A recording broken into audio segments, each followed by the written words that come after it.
Jain friend, जैसा कि पिछली वीडियो में हम आपसे बताए थे कि हम लोग बायोलॉजी का, फिजिक्स का, केमिस्ट्री का और मैथ्स के लगातार हम लोग वीडियो करने वाले हैं।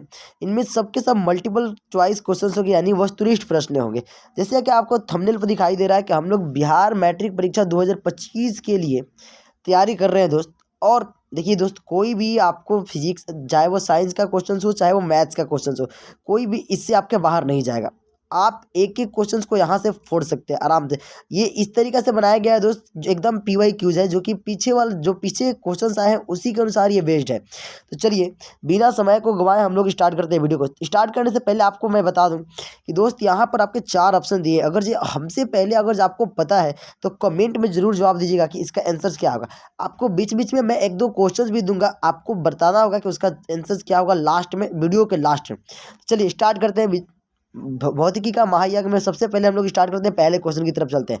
पहला क्वेश्चन क्या है दोस्त? चलिए पहला क्वेश्चन है दोस्त, मानव आँख कितने मेगापिक्सल का होता है? चलिए बताइए दोस्त, मानव आँख कितने मेगापिक्सल का होता है? जवाब दीजिए कमेंट में। ऑप्शन दिया है 575, दूसरा दिया है 576, तीसरा दिया है 577 और चौथा दिया है 588। बताइएगा जवाब क्या होगा दोस्त। चलिए बताइए कमेंट में क्या होगा। चलिए बताइएगा क्या होगा, कमेंट में जवाब दीजिएगा। 575, 576, 577, 588 क्या होगा दोस्त? तो इसका जवाब हो जाएगा option number B. Option number क्या हो जाएगा दोस्त? ऑप्शन नंबर हो जाएगा बी, यानी कि 576 मेगापिक्सल का हम लोग को आँख होता है। जो आई होता है वो कितना, 576 मेगापिक्सल का होता है। चलते हैं अगले क्वेश्चन की तरफ। अगला क्वेश्चन क्या है दोस्त? अगला क्वेश्चन कह रहा है कि इंसान के मरने के बाद उसकी आंखें कितने घंटे तक जीवित रहती हैं? जवाब दीजिएगा। क्या आपको ये बात पता है दोस्त कि हम लोग को मरने के बाद भी हमारी जो आंखें है वो जिंदा रहती है? कितने घंटे तक जिंदा रहती है बताइएगा। 4 से 6 घंटा, 6 से 8 घंटा, 8 से 10 घंटा या 7 से 11 घंटा? कौन सा ऑप्शन सही होगा दोस्त? बताइएगा जवाब, कमेंट में जवाब दीजिए क्या होगा। 4 से 6 होगा, 6 से 8 होगा, 8 से 10 होगा, 7 से 11 होगा, क्या होगा? इसका जवाब सही होगा कौन सा दोस्त? ऑप्शन नंबर बी सही है, यानी कि 6 से 8 घंटा। क्या होगा दोस्त? 6 से 8 घंटा हो जाएगा, यानी ऑप्शन नंबर बी मेरा सही है। चलिए अगले क्वेश्चन की तरफ चलते हैं। अगला क्वेश्चन क्या कर रहा है? अगला क्वेश्चन है दोस्त, यदि हम एक आंख को बंद करके संसार को देखें तो संसार कैसी दिखाई देगी? बताइएगा, जवाब दीजिएगा। 1D, 2D, 3D या गोलाकार? 1D का मतलब होता है एक विमीय, 2D का मतलब होता है द्विविमीय और 3D का मतलब होता है त्रिविमीय, और ये गोलाकार आपको पता ही है। जवाब दीजिएगा कौन सा होगा दोस्त। अगर जब हम एक आंख को अगर जब बंद कर ले तो संसार कैसा दिखाई देगा? एक विमीय दिखाई देगा, द्विविमीय दिखाई देगा या त्रिविमीय दिखाई देगा? क्या होगा? तो इसका जवाब होगा दोस्त option number B. Option number कौन सही है दोस्त? ऑप्शन नंबर बी सही है, यानी कि 2D दिखाई देगा। 2D का एक और ऑप्शन में अगर आपको मिल जाए चपटा दिखाई देता है तो वह भी बिल्कुल क्या है दोस्त, सही है। ठीक है ना। अगले क्वेश्चन की तरफ चलते हैं। अगला क्वेश्चन क्या कर रहा है? अगला क्वेश्चन कर रहा है दोस्त, अगला क्वेश्चन, कोई व्यक्ति 1 मीटर से कम दूरी पर रखी वस्तुओं को सुस्पष्ट नहीं देख सकता है, वह निम्न दृष्टि दोष से पीड़ित है। किस दृष्टि दोष? देखिए दोस्त, आपको पता है निकट दृष्टि दोष में क्या होता है दोस्त? निकट दृष्टि दोष में क्या होता है कि निकट की वस्तु दिखाई देती है लेकिन दूर की वस्तु दिखाई नहीं देती है। दूर दृष्टि दोष में क्या होता है दोस्त? दूर की वस्तु दिखाई देती है लेकिन निकट की नहीं दिखाई देती है। तो क्या कर रहे क्वेश्चन दोस्त कि 1 मीटर से कम दूरी पर रखा हुआ है और उसको भी वो ठीक से नहीं देख रहा है। 1 मीटर से कम दूरी पर रखा है, उसको ठीक से वो नहीं देख रहा है, यानी कि वो पास की वस्तुओं को ठीक से नहीं दिख रहा है लेकिन वो दूर की वस्तुओं को ठीक से दिख रहा है। तो जब वो दूर की वस्तुओं को देख रहा है, निकट को नहीं दिख रहा है, तो ऑप्शन नंबर मेरा कौन सही हो जाएगा दोस्त? ऑप्शन नंबर ए सही हो जाएगा, यानी कि दीर्घ दृष्टि दोष, क्योंकि दूर की वस्तु उसको साफ साफ दिख रही है लेकिन निकट की वस्तु उसको साफ साफ नहीं दिख रही है। अगला क्वेश्चन देखिएगा क्या है। चलिए अगला क्वेश्चन की तरफ चलते हैं। अगला क्वेश्चन क्या कर रहा है दोस्त? अगला क्वेश्चन कह रहा है कि यदि कोई व्यक्ति 1.25 मीटर से अधिक दूरी पर रखी वस्तुओं को सुस्पष्ट नहीं देख सकता है, वह निम्न दृष्टि दोष से पीड़ित है। बताइए क्या होगा। देखिए दोस्त, पीछे वाला क्वेश्चन और इस क्वेश्चन में थोड़ा सा अंतर है। क्या अंतर है दोस्त? ये कह रहा है कि 1 मीटर से कम दूरी पर रखा है उसको नहीं दिख रहा, मतलब उसको पास की वस्तु नहीं दिख रही लेकिन दूर की वस्तु दिख रही है। लेकिन इसमें क्या कर रहा है दोस्त क्वेश्चन, ये क्वेश्चन कह रहा है आपको कि इसमें देखिए दूर की वस्तु उसको दिख रहा है, दूर की वस्तु उसको क्या हो रहा है, दूर की वस्तु को नहीं दिख रहा है लेकिन पास की वस्तु उसको दिख रहा है। तो जो दिखाई देता है वही उसका दोष होता है। तो कौन दिखाई दे रहा है दोस्त? निकट की वस्तु दिखाई दे रही है, यानी कि ऑप्शन नंबर कौन सही हो जाएगा? ऑप्शन नंबर बी सही हो जाएगा, यानी कि निकट दृष्टि दोष, यानी कि पास की उसको दिखाई दे रहा है लेकिन दूर का नहीं दिखाई दे रहा, यानी ऑप्शन नंबर बी सही है दोस्त। ठीक है ना। अगले क्वेश्चन की तरफ चलते हैं। अगला क्वेश्चन क्या कर रहा है? क्वेश्चन नंबर चलते हैं दोस्त 6। यदि कोई व्यक्ति चंद्रमा के तल पर जाता है तथा आकाश की ओर देखता है तो आकाश दिखाई देता है, कैसा दिखाई देता है उसको बता। देखिए चूंकि हम लोग जानते हैं कि चंद्रमा के पास कोई वायुमंडल अपना नहीं है, तो वायुमंडल नहीं है तो वहां पर प्रकाश की किरण का प्रकीर्णन नहीं हो पाता है। जब प्रकाश की किरण का प्रकीर्णन हो ही भी नहीं करेगा तो वहां पर सबके सब जितने भी कलर हो गए वो सब एक में हो जाएगा। एक में जब मिल जाएगा दोस्त, यानी कि ऑप्शन नंबर कौन सा हो जाएगा? ऑप्शन नंबर इसका सही हो जाएगा डी, यानी क्या हो जाएगा दोस्त? काला हो जाएगा। क्या हो जाएगा? काला हो जाएगा। ठीक है, अगले क्वेश्चन की तरफ चलते हैं। अगला क्वेश्चन क्या करे? क्वेश्चन नंबर 7 करे, किसी धात्विक चालक में विद्युत धारा का प्रवाह निम्न की प्रवाह के कारण होता है। बताइए, जो हम लोग के घर में इलेक्ट्रिसिटी आती है वो किसके प्रवाह के कारण आती है? बताइए, इलेक्ट्रॉन, प्रोटॉन, आयन, उपयुक्त सभी। बताइए कौन होगा? कौन सा सही होगा दोस्त? बताइएगा, बताइए जल्दी, क्या होगा? जवाब दीजिए दोस्त, क्या होगा? इलेक्ट्रॉन, प्रोटॉन, आयन, इनमें से सभी क्या होगा? इसका सही ऑप्शन हो जाएगा कौन सा? बताइए, इसका सही ऑप्शन हो जाएगा ऑप्शन नंबर ए, इलेक्ट्रॉन। क्या हो जाएगा दोस्त? ऑप्शन नंबर ए, इलेक्ट्रॉन सही हो जाएगा। क्यों? क्योंकि देखिए, जो प्रोटॉन होते हैं और न्यूट्रॉन जो होते हैं दोस्त, वो नाभिक के अंदर चुपचाप बैठे रहते हैं। इसके अंदर होता है नाभिक प्रोटॉन और प्लस का होता है न्यूट्रॉन। ठीक है, लेकिन घूमने का काम कौन करता है? तो घूमने का जो काम करता है वो करता है इलेक्ट्रॉन, यानी ऑप्शन नंबर ए सही है। अगला क्वेश्चन चलते हैं। अगला क्वेश्चन क्या कह रहा है? कह रहा है किस तार की प्रतिरोधकता निर्भर करती है। कह रहा है किसी तार की प्रतिरोधकता निर्भर करती है, किस पर निर्भर करती है? प्रतिरोधकता बोले तो दोस्तों रो हमें बताना है कि रो क्या होगा। देखिए, रो बराबर होता है आर ए बटा में एल। और ये जो प्रतिरोधकता जो जिसको विशिष्ट प्रतिरोध के नाम से भी हम लोग जानते हैं, वो जो है ना वो प्रतिरोध पर डिपेंड करता है, ना वो एरिया पर डिपेंड करता है, और ना ही वो लेंथ पर डिपेंड करता है। तो किस पर करता है दोस्त? वो केवल डिपेंड करता है पदार्थ की प्रकृति पर। पदार्थ कैसा है? क्या वो तांबा का है, क्या वो एल्युमिनियम है, क्या वो चांदी है, किस पर? कह रहे पहला ऑप्शन क्या कर रहा है दोस्त? तार की लंबाई पर। दूसरा कर बिल्कुल नहीं दोस्त, लंबाई पर नहीं करता है। दूसरा कर अनुप्रस्थ काट के क्षेत्रफल पर। तीसरा कर है पदार्थ पर। तो बिल्कुल दोस्त पदार्थ की प्रकृति पर निर्भर करते हैं, यानी ऑप्शन नंबर मेरा कौन सा हो जाएगा? ऑप्शन नंबर सी सही हो जाएगा, यानी पदार्थ की प्रकृति पर सही हो जाएगा। ठीक है दोस्त, जब भी पूछेगा प्रतिरोधकता किस पर निर्भर करता है तो केवल और केवल किस पर? पदार्थ पर, और किसी पर नहीं निर्भर करता है। अगला क्वेश्चन चलते हैं। अगला क्वेश्चन क्या कर रहा है दोस्त? कह रहे प्रतिरोध का एसआई मात्रक है। प्रतिरोध का एसआई मात्रक क्या है? वोल्ट प्रति एम्पियर, वोल्ट स्क्वायर प्रति एम्पियर, वोल्ट इंटू एम्पियर, और चौथा दिया है एम्पियर प्रति वोल्ट। बताइए कौन सा सही हो जाएगा? ऐसे प्रतिरोध का एसआई मात्रक जो होता है दोस्त वो होता है ओम। क्या होता है दोस्त? ओम। लेकिन चूंकि हम जानते हैं कि आर बराबर होता है भी बटा में क्या होता है दोस्त? आई। आर बराबर होता है भी बटा में आई। भी बटा में आई से अगर जब भी क्या है? वोल्टेज है। वोल्टेज का मात्रक क्या हो जाएगा दोस्त? वोल्ट हो जाएगा। क्या हो जाएगा? वोल्ट। अब प्रति ये धारा है, धारा का मात्रक क्या हो जाएगा? एम्पियर।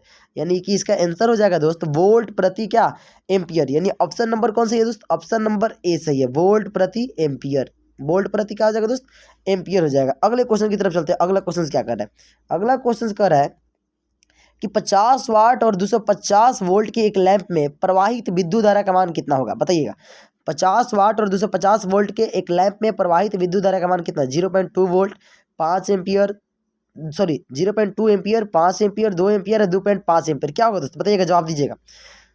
चलिए देखिए दोस्त, हम बताते हैं आपको क्या होता है। देखिए दोस्त, हम जानते हैं कि चूंकि P बराबर होता है भी इंटू आई। P बराबर क्या होता है दोस्त? भी इंटू होता है आई। और मुझे क्या दिया दोस्त? यहाँ पर देखिए, यहाँ पर जो ये 50 वाट दिया है, मुझे शक्ति दिया हुआ है, तो शक्ति की जगह हम लिख देंगे कितना? 50 लिख देंगे, बराबर। उसके बाद इसका वोल्टेज दिया 250, यानी यहाँ पर हम लोग लिख देंगे 250 दोस्त। और इंटू के आई हमें क्या करना है दोस्त? निकालना है, तो यहाँ पर लिख देंगे हम लोग क्या? आई। जब ये या इसको गुना में है, इस पार्टी भेजेंगे तो क्या हो जाएगा? भागा में हो जाएगा। यानी 50 बटा में कितना हो जाएगा दोस्त? 250 हो जाएगा। 50 बटा में 200 कितना हो जाएगा दोस्त? 50, बराबर कितना हो जाएगा? आई। ये 0 से 0 कैंसिल हो जाएगा दोस्त। ये 5 से कटाएंगे तो ये 5 वर्त में कट जाएगा, यानी ऊपर बचेगा 1, और 1 में 5 से भाग देंगे दोस्त, आएगा कितना? 0.2 आ जाएगा। यानी ऑप्शन नंबर कौन सा सही है दोस्त? ऑप्शन नंबर ए सही है, 0.2। ठीक है, चलिए अगले क्वेश्चन की तरफ चलते हैं। अगला क्वेश्चन क्या कर रहा है? अगला क्वेश्चन कह रहा है दोस्त कि प्रतिरोध का मान बढ़ाने के लिए प्रतिरोधकों को जोड़ा जाना चाहिए। कहाँ जोड़ा चाहिए? देखिए, प्रतिरोध ज़्यादा होना चाहिए। देखिए, सीधा सीधा बात है, देखिए अगर जो प्रतिरोध का मान ज़्यादा चाहिए तो उसको आप जोड़ेंगे सीरीज में, यानी कि श्रेणी क्रम में जोड़ेंगे। अगर जो प्रतिरोध का मान कम करना है तो हमें जोड़ना पड़ेगा किसमें? समांतर क्रम में या पार्श्व क्रम में जोड़ना पड़ेगा। समांतर क्रम में या पार्श्व क्रम में। तो चलिए इसीलिए देखते हैं, हम लोग को जो घर में जितनी भी लाइटें होती है, पंखा होता है, कूलर, फ्रिज जितनी भी होते हैं, वो सबके सब किस में जोड़े होते हैं? समांतर क्रम में जोड़ते हैं। यानी कि कौन सा ऑप्शन सही हो जाएगा दोस्त? ऑप्शन नंबर ए सही हो जाएगा, सॉरी बी सही हो जाएगा, श्रेणी क्रम में। क्या हो जाएगा दोस्त, श्रेणी क्रम में हो जाएगा, ठीक है ना। चलिए अगले क्वेश्चन की तरफ चलते हैं। अगला क्वेश्चन क्या है, क्वेश्चन नंबर अगला देखते हैं 12 नंबर। कर है यदि कई प्रतिरोध समांतर क्रम में हो तो उनका समतुल्य प्रतिरोध क्या होगा दोस्त। जैसे मान लेते हैं दोस्त कि दो प्रतिरोध है, एक 2 है और एक मान लेते हैं 4 है। इसको अगर से समांतर क्रम में जोड़ेंगे तो मान इसका कितना आएगा। समांतर क्रम में देखिए दो प्रतिरोध को जोड़ने का तरीका क्या है दोस्त, दो प्रतिरोध को जोड़ने का तरीका कि आप ऊपर दोनों को गुणा कर दीजिए तो 4 दूनी का हो जाएगा 8 एंड नीचे उस दोनों को जोड़ दीजिए, 4 दो कितना हो जाएगा दोस्त 6 हो जाएगा। इसको कटाएंगे दोस्तों, ये आएगा अप्रोक्स ये हो जाएगा 4, ये हो जाएगा 3, यानी 1 पॉइंट समथिंग आएगा, ये 1 पॉइंट समथिंग आएगा। लेकिन ये जो 1 पॉइंट समथिंग आया है ये क्या 2 और 4 से ज़्यादा है, नहीं ना, 2 और 4 से क्या है, कम है। यानी कि श्रेणी समांतर क्रम में जितने भी प्रतिरोध आएंगे उनका जो तुल्य प्रतिरोध आएगा वो जितने भी प्रतिरोध दिए रहेंगे उन सबके सब प्रतिरोध से क्या आएगा, कम आएगा। तो ऑप्शन देखते क्या करें प्रत्येक प्रतिरोध से अधिक, नहीं दोस्त प्रत्येक प्रतिरोध से अधिक नहीं आएगा, उससे कम आएगा, प्रत्येक प्रतिरोध से कम, यानी बिल्कुल सही है। यानी ऑप्शन नंबर मेरा बी क्या है दोस्त, सही है। ऑप्शन नंबर बी मेरा क्या है, सही है। यानी प्रत्येक प्रतिरोध के बराबर नहीं यार, ये 2 है, ये 4 ये 1 है, कहाँ बराबर है, प्रत्येक इनमें से कोई नहीं, इसका तो कोई लॉजिक ही नहीं बनता। चलिए अगला क्वेश्चन तरफ चलते हैं। अगला क्या कर रहा है, करे सेल का विद्युत वाहक बल है, बताइए क्या है, सेल का विद्युत वाहक बल क्या है दोस्त। देखिए विद्युत वाहक बल से डरिए मत, विद्युत वाहक बल एक प्रकार का वोल्टेज है, एक प्रकार का क्या है दोस्त, वोल्टेज है, बाकी कुछ में समझिए। तो देखिए V बराबर हम चूंकि जानते हैं कि V बराबर होता है W बटा में क्या होता है दोस्त, Q होता है, W बटा में क्या होता है Q। इसका मतलब क्या है दोस्त कि इकाई आवेश पर किया गया जो कार्य है उसे ही हम लोग क्या कहते हैं, वोल्ट कहते हैं। क्या तो कहते हैं दोस्त, वोल्ट कहते हैं। कह रहे लगाया गया बल, बिल्कुल गलत है दोस्त, बल नहीं कार्य, सेल द्वारा इकाई आवेश पर किया गया कार्य, यानी ये बात बिल्कुल सही है। यानी ऑप्शन नंबर मेरा कौन सा सही हो जाएगा दोस्त, बी। ये विद्युत धारा, विद्युत धारा नहीं है, विद्युत धारा क्या होता है दोस्त, आवेश के प्रवाह के दर को क्या कहते हैं, विद्युत धारा, आवेश के प्रवाह के दर को क्या कहते हैं, विद्युत धारा कहते हैं। चलिए अगले क्वेश्चन की तरफ चलते हैं। अगला क्वेश्चन क्या कर रहा है, लीजिए अगला क्वेश्चन वही आ गया, ये तो लिए भाई ये तो लीक हो गया पहले ही। आवेश के प्रवाह के दर को क्या कहते हैं, चलिए इसका जवाब दे दीजिए, फटाक दिखा क्या होगा बताइए, तो कमेंट में जवाब दीजिए जल्दी से ना, क्या होगा, विद्युत धारा, विद्युत वाहक बल, विभवांतर, इनमें से कोई नहीं, क्या होगा, यानी इसका ऑप्शन नंबर ए सही हो जाएगा दोस्त, विद्युत धारा सही हो जाएगा, ठीक है ना। आवेश के प्रवाह के दर को क्या कहते हैं, विद्युत धारा कहते हैं। चलिए अगले क्वेश्चन की तरफ चलते हैं। अगला क्वेश्चन क्या करें विद्युत हीटर के तार की कुंडली बनी होती है, किसकी बनी होती है, जो हम लोग घर में हीटर यूज करते हैं ना उसकी जो कुंडलीदार जो तार होता है वो किसका बना होता है बताइएगा, तांबा का, जस्ता का, टंगस्टन का या नाइक्रोम का, किसका बना होता है बताइएगा दोस्त। ऑप्शन नंबर कौन सही है, यानी इसका जो ऑप्शन सही है ऑप्शन नंबर डी सही हो जाएगा दोस्त। ऑप्शन नंबर कौन सा सही हो जाएगा, ऑप्शन नंबर डी सही हो जाएगा। किसका बना होता है, नाइक्रोम का। आप बताइएगा जो विद्युत जो हम लोग बल्ब यूज करते हैं, बल्ब जो बल्ब का फिलामेंट होता है वो किसका बना होता है, कमेंट में जवाब दीजिएगा। चलिए अगले क्वेश्चन की तरफ चलते हैं। अगला क्वेश्चन क्या है दोस्त, करे 12 वोल्ट विभवांतर के अधीन दो बिंदुओं के आर पार 2 कूलम आवेश को पार करने में कितना विद्युत कार्य करना पड़ेगा, यानी हमें वर्क डन निकालना है दोस्त, वर्क डन कितना यानी W निकालना है, क्या होगा बताइएगा। चलिए बताइए, तो चूंकि हम लोग जानते हैं अभी अभी आपको पीछे पढ़ा कर आया है दोस्त, क्या पढ़ा कर आया है कि V बराबर होता है दोस्त W बटा में Q, W बटा में क्या होता है दोस्त, Q होता है। तो यहाँ से जब W निकालेंगे तो W बराबर क्या हो जाएगा दोस्त, V इंटू के क्या हो जाएगा दोस्त, Q हो जाएगा, V इंटू के Q। V कितना दिया दोस्त, V दिया है 12 वोल्ट, ये हो जाएगा 12 इंटू के Q कितना दिया 2 कूलम, तो 12 गुना के 2 इक्वल टू कितना आ जाएगा दोस्त, 12 गुना के 2 आ जाएगा 24, यानी कि इसका ऑप्शन नंबर कौन सा हो जाएगा दोस्त, ऑप्शन नंबर सही हो जाएगा सी, यानी कि 24 कूलम। क्या हो जाएगा दोस्त, 24 कूलम इसका आंसर सही हो जाएगा, ठीक है। अगले क्वेश्चन की तरफ चलते हैं। अगला क्वेश्चन क्या कर रहा है, अगला क्वेश्चन कह रहा है दोस्त विद्युत मोटर बदलता है, किसको बदलता है दोस्त बताइए। देखते हैं जो मोटर है, मोटर उसमें हम लोग लाइन देते हैं तो वो एकदम नाचने लगता है, यानी कि पहले हम उसको क्या देते हैं, हम लोग लाइट देते हैं, इलेक्ट्रिसिटी। ये कह रहा है कि यांत्रिक ऊर्जा को विद्युत ऊर्जा में, नहीं ये गलत कर रहा है, ये उल्टा कर रहा है। देखिए यहाँ सही कर रहा है, विद्युत ऊर्जा को यांत्रिक ऊर्जा बिल्कुल, पहले उसको हम लोग लाइट देते हैं तो फिर वो क्या करने लगता है, वो गति करने लगता है, ठीक है दोस्त। यानी ऑप्शन नंबर कौन सही हो जाएगा, ऑप्शन नंबर बी सही हो जाएगा, ठीक है ना। ये कर रहा है दोस्त रासायनिक ऊर्जा को विद्युत ऊर्जा में, नहीं रासायनिक ऊर्जा को विद्युत ऊर्जा में बदलने वाला को बताइएगा कमेंट में क्या कहते हैं इसको, बताइएगा। तो इसको कहते हैं हम लोग क्या कहते हैं दोस्त, बैटरी कहते हैं, क्या कहते हैं, बैटरी। ये इसका आंसर हो जाएगा बैटरी, ठीक है ना। आपको कमेंट में जवाब देना होगा कि यांत्रिक ऊर्जा को विद्युत ऊर्जा में कौन बदलता है, ये आप कमेंट में जवाब दीजिएगा। अगला क्वेश्चन चलते हैं दोस्त। अगला क्वेश्चन क्या करें निम्नलिखित में कौन किसी लंबे विद्युत धारावाही तार के निकट चुंबकीय क्षेत्र का सही वर्णन है, चलिए बताइएगा कौन लंबे विद्युत धारावाही तार के निकट चुंबकीय क्षेत्र कौन सा सही है बताइए। कह रहे चुंबकीय क्षेत्र की क्षेत्र रेखा तार के लंबवत होती है।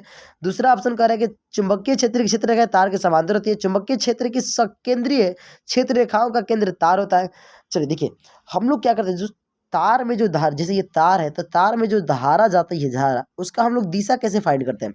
तो दिशा कैसे, मैक्सवेल के दक्षिणावर्त नियम से फाइंड करते हैं। ये क्या है? ये तार है, इधर देखिएगा दोस्त, इधर वीडियो में देखिएगा, ये तार है। और इस तार में क्या होता है कि धारा अगर जब नीचे से ऊपर जा रहा है तो हम अपने अंगूठा को उस साइड करेंगे जिधर क्या जाए, जिधर मतलब धारा जा रहा है उधर अंगूठा करेंगे। तो देखिए इधर हमने क्या कर दिया, जहाँ देखिएगा बढ़िया से थोड़ा सा देखिएगा, ये देखिए ये ऊपर जा रहा है, हम मेरा अंगूठा भी कहाँ जा रहा है, ऊपर जा रहा है। और ये जो बाकी उंगलियां दिख रही है दोस्त, बाकी जो उंगलियां वो क्या करें, इसके चारों तरफ लिपटी हुई है, इसके चारों तरफ क्या हुई है, लिपटी हुई है। यानी कि जो ये उंगलियां इसके चारों तरफ चल रही थी, इसका केंद्र कौन है? इसका केंद्र जो है ये अक्ष है, ये तार खुद ही है। तो ये ऑप्शन नंबर सी दिखाई दे रहा है दोस्त, चुंबकीय क्षेत्र की संकेंद्रीय क्षेत्र रेखाओं का केंद्र क्या होता है, तार होता है। यानी ऑप्शन नंबर क्या सही हो जाएगा, ऑप्शन नंबर सी सही हो जाएगा दोस्त, ठीक है ना। ऑप्शन नंबर कौन सही है, ऑप्शन नंबर सी सही है, ठीक है। अगला क्वेश्चन चलते हैं, अगला क्वेश्चन क्या कर रहा है, कह रहे डायनेमो से कैसी धारा प्राप्त होती है, बताइएगा। ऑप्शन दिया है पहला प्रत्यावर्ती धारा, दूसरा दिया है डिस्क धारा, तीसरा दिया है दोनों, इनमें से कोई नहीं, बताइएगा कौन सा होगा, कमेंट में जवाब दीजिएगा। प्रत्यावर्ती, डायनेमो से कैसी धारा, डायनेमो बोले तो वही जनित्र, जनरेटर जिसको हम लोग बात करते हैं। तो देखिए दोस्त क्या होता है कि कुछ जो होते हैं वो डीसी भी होते हैं और कुछ एसी भी होते हैं, यानी इसलिए इसका जो ऑप्शन सही हो जाएगा, ऑप्शन नंबर कौन सी हो जाएगा दोस्त, ऑप्शन नंबर सी सही हो जाएगा। यानी कि दोनों के दोनों होते हैं, ठीक है। अगला क्वेश्चन चलते हैं, अगला क्वेश्चन क्या कर रहा है, कह रहा है कि विद्युत चुंबकीय प्रेरण की खोज किसने की थी, विद्युत चुंबकीय प्रेरण की खोज किसने की थी, बताइएगा किसने किया था, विद्युत चुंबकीय प्रेरण की खोज किसने किए थे, किसने किया था। इसका जवाब हो जाएगा दोस्त, क्या हो जाएगा, option number A, Michael Faraday ने। किसने किया था दोस्त, माइकल फैराडे ने चुंबकीय। चलिए अगला क्वेश्चन चलते हैं, अगला क्या कह रहा है दोस्त, अगला कह रहा है क्वेश्चन कि किसी चालक से 2 मिनट तक 1 एम्पियर की धारा प्रवाहित होने पर आवेश का मान बताना है, यानी अभी क्यू बताना है। देखिए दोस्त चूंकि हम जानते हैं कि आई बराबर क्या होता है दोस्त, आई बराबर होता है क्यू बटा में क्या, आई बराबर होता है क्यू बटा में होता है टी।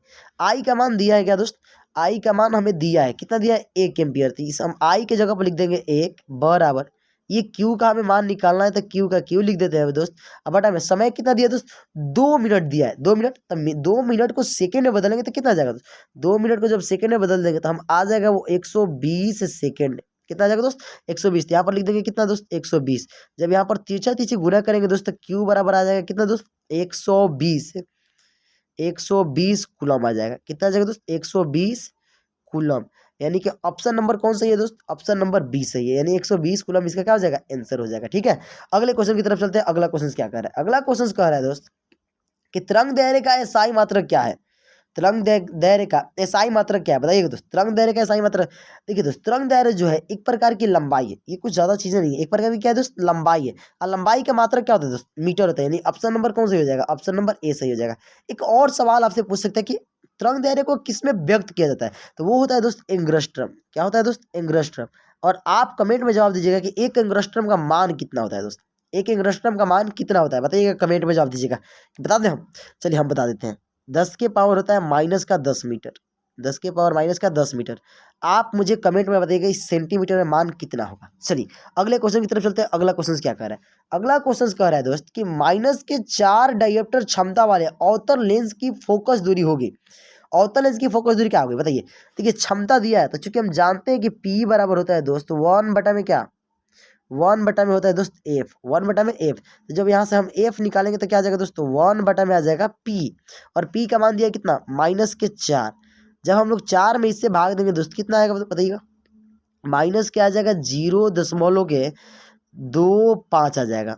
लेकिन ये किस में आएगा दोस्त, मीटर में आएगा। लेकिन हमें आंसर किस में दिया, सेंटीमीटर में। तो जब सेंटीमीटर पर डालना है तो हमें इसे क्या करना पड़ेगा, 100 से गुना करना पड़ेगा। यानी 0.25 में हम लोग किससे गुना कर देंगे दोस्त, 100 से गुना कर देंगे। तो ये किस में बदल कर आ जाएगा दोस्त, ये आ जाएगा सेंटीमीटर में। किस में आ जाएगा, सेंटीमीटर में। तो इसमें इसे जब गुना करेंगे तो सीधे सीधे बात आ जाएगा दोस्त, ऑप्शन नंबर बी आ जाएगा, यानी कि 25 सेंटीमीटर। क्या हो जाएगा दोस्त, 25 सेंटीमीटर। चलिए अगले क्वेश्चन की तरफ चलते हैं, अगला क्वेश्चन क्या कर रहा है, अगला क्वेश्चन कर रहा है किसी कोलाइडी बिलियर में निलंबित कणों से प्रकाश के प्रकीर्णन को क्या कहते हैं, बताइए। इसका जवाब क्या होगा, वायुमंडलीय प्रभाव कहते हैं, किंडल प्रभाव कहते हैं, टिंडल प्रभाव कहते हैं, क्विंटल प्रभाव कहते हैं, क्या कहते हैं दोस्त। देखिएगा ऑप्शन के साथ मेकअप हुआ है एकदम खतरनाक वाला, समझिएगा थोड़ा समझ बुझ कर।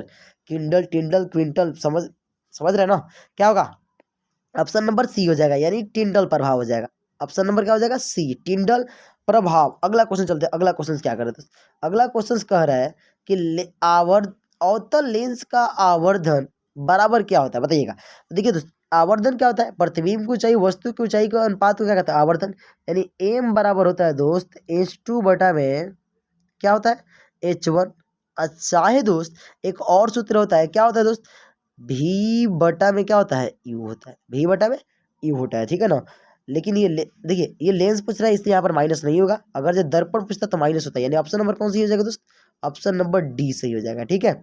चलिए, तो आज मेरे पास इतना ही क्वेश्चन है दोस्त। भौतिकी का महायज्ञ में अगली बार जो क्वेश्चन आएंगे वो 50+ आएंगे दोस्त, ठीक है ना। तो आज के लिए इतना ही। थैंक यू, जय हिंद। और जितना से जितना हो सके शेयर कीजिएगा। ओके, जय हिंद दोस्त।